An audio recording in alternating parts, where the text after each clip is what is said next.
Avant que je ne continue, écoutez ce que Iou lui-même dit. Écoutez. Dit le jour-là, j'avais interpellé le boss et le PM. Hein. Je leur ai dit, mais c'était une histoire sur, on voulait augmenter, il y avait une tentative d'augmentation du prix du kilowattheure. Et c'est là que j'ai dit, mais c'est pas normal. C'est pas normal. Quelle est la justice sociale? Qu'on me dise, quelle est la justice sociale?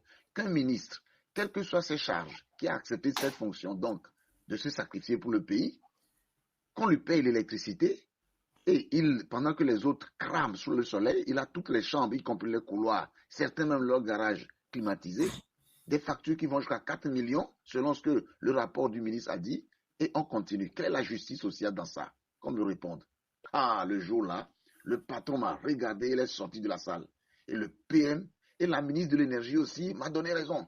Et puis, le PM s'est fâché, d'abord c'était Boukessi. Il a pris la parole et dit, mais qu'il y a quand même, que c'est une fonction difficile, qu'il y a quand même des gratifications et des avantages qu'il faut offrir. Et j'ai repris la parole pour dire, mais avantage, quand j'ai dit le jour-là, qui parmi nous ici accepterait de lui-même démissionner, quitter sa fonction de ministre?